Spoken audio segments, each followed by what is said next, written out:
years old, God started doing big things in my life. I lived a pretty normal childhood, just playing in my playground out back and in the sandbox, but there was one thing that wasn't exactly normal. My older brother Tyler was diagnosed with adrenal leukodystrophy. This disease stops the breakdown of fatty acids, and that makes certain functions of your body not work.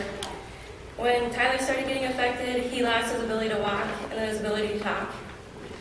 I'm sorry.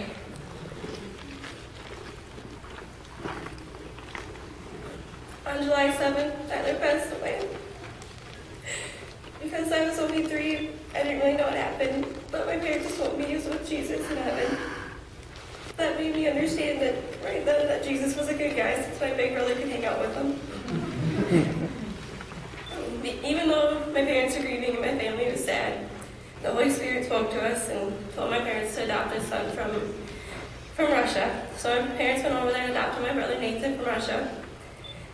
Not knowing at the time, because we were all kind of upset and wondering why God took Tyler away from us, we realized that Tyler's death was God's way of giving us a new son, in my case, a brother that needed a home. Because I was really young and didn't get all of it, it didn't sink in yet, so I didn't really understand who God was or what Jesus meant. All I knew was that my brother wasn't here anymore, and there was a new kid in my house that spoke funny.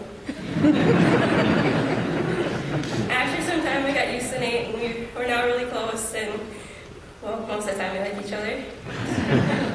As I continued to grow up, God was really prevalent in my life. I grew up in a Christian home, and I went to church with my family, and went to Sunday school and church retreats. I got really into the church retreats and the camps, and while I was there, it was kind of like what Alexa said. You're around people that believe the same thing, and it makes things easy. But when you come home, it gets tough, and there's not everybody thinking the same way. So it wasn't until about my 6th year at Trout Lake Camp that everything sunk in, and I really realized who God was and what Jesus had done for me. There was one night in the chapel, we were all listening to a speaker, and I don't know exactly what he said, but he spoke really powerfully, and about 90% of the church was crying. He had giant sheets of white paper up in front of everybody and had the entire chapel come up and put their fingers in red paint and then put it on the white sheets of paper.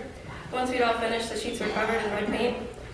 And he explained to us that the red was the sin in our hearts, and that's what our hearts look like with Jesus or without Jesus.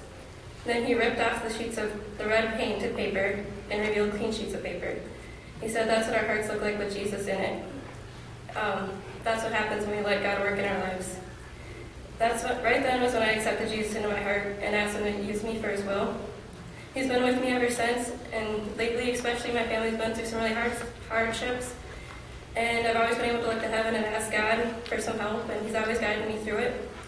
And even in those times that I get really mad and yell at God, my parents keep telling me that's okay, because I'm still acknowledging that he's there. And he always tells me that, I'm not alone, and that he's always there for me, which has been kind of hard to remember when things get tough.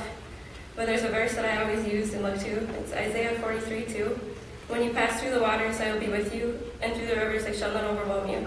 When you walk through fire, you shall not be burned, and the flame shall not consume you. Just reminds me that God's always with me.